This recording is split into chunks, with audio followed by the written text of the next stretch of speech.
The Museums of Mississauga collections include over 23,000 artifacts, each one reflecting a unique story and important moment in time in Mississauga's cultural history.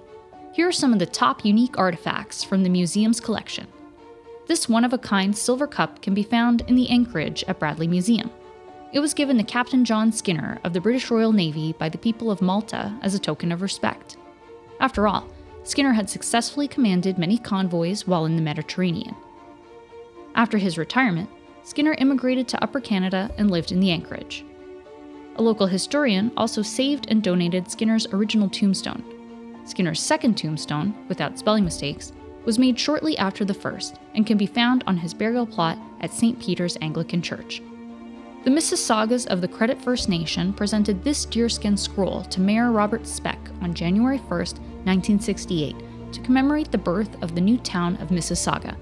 As you can imagine, it's very fragile and lives safely in the museum's collection facilities at Veneris Visitor Center in temperature-controlled rooms. Meet Erica, also known as Easy Rider Information with Computerized Assistance. Long ago, before the era of cell phones and the internet, Erica was located at Square One Shopping Center and connected to a telephone. Transit riders could access information on bus routes through a high-tech computer system placed in Erica and on buses at the time. Sadly, but not surprisingly, Erica didn't last long because of her similarity to another copyright droid. This stone hook was used by the Blower family of Port Credit in the 1850s. Stone hooking was a very common trade in Port Credit, starting in the 1840s. A crew of 2 or 4 men would haul stone from the bottom of Lake Ontario with these long-handled hooks. Veneris Historic House was home to 4 generations of the Veneris family. About 95% of the artifacts inside are original and connected to the Veneris family and their relatives. For example, this cast iron wood stove was installed each fall for the winter months, then dismantled in the spring and stored in the family's barn. This chair-style commode was the first indoor plumbing in the home and could be emptied from outdoors. The bowl held either sand or ashes to cover and mask the, contents. This sideboard was made by J.M. Wingfield Upholsterer and Cabinet Maker, a company established in Toronto. Captain James Beveridge Harris bought the Veneris House and property in 1836 and drew this picture of the rebuilt house after the fire. In 1897, Arthur Harris created this replica dollhouse of Veneris for his daughters, Naomi and Annie. Naomi wrote a letter to Santa asking for a larger version of this dollhouse or the money to have one built. Mississauga and the city of Korea, Japan have been twin cities for 40 years. Throughout this time, many different items were presented to the city of Mississauga to honor and celebrate the twinning cities. We have the original agreement created on July 7, 1981, signed by the mayors of Mississauga and Korea at the time. Since the start of the twinning relationship, it is estimated that over 500 people from Korea have visited Mississauga. When the Civic Center was opened in July 1987, 2 Shishishikira masks were presented to the city of Mississauga. These masks are used to perform the lion dance during the Lunar New Year or other festivals. This is one of 10 ornate embroidered kimonos presented to the city of Mississauga in honor of the opening of the Living Arts Center in 1997.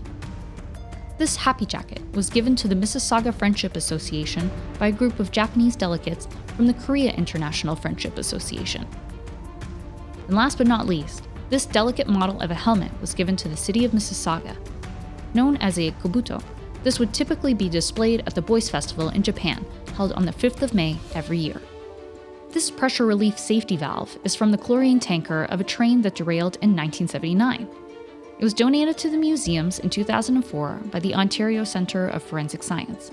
Can you believe they'd unknowingly been using it as a doorstop for a number of years? The museums have over 400 photographs and archival items of Hazel McCallion, who was one of the longest-serving mayors in Canada. She held her position for 36 years before retiring in 2014. This commemorative plaque was given to Hurricane Hazel in recognition of the 1-year anniversary of the Mississauga train derailment. To show appreciation for Mayor McCallion's continued support of fire and emergency services, she was presented with this firefighter's helmet. Hazel McCallion was on the cover of the first ever issue of the Mississauga magazine, which used to be pushed 10 times a year by Metroland Creative Group. This election sign was for the mayoral election of 1978. Hazel ran against Ron Searle, whose slogan was simply, "A good mayor." 2 weeks before the election, Hazel promoted her own slogan, "A better mayor."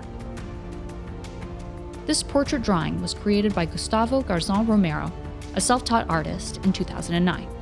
The portrait is made entirely out of words, and Hazel was thrilled to receive it. These artifacts are just a few of the 18,000 items in the museum's archives. Want to find out even more about Mississauga's history? Head to mississaugaculture.ca/museums to book tours, view exhibitions and collections, participate in special events, and more.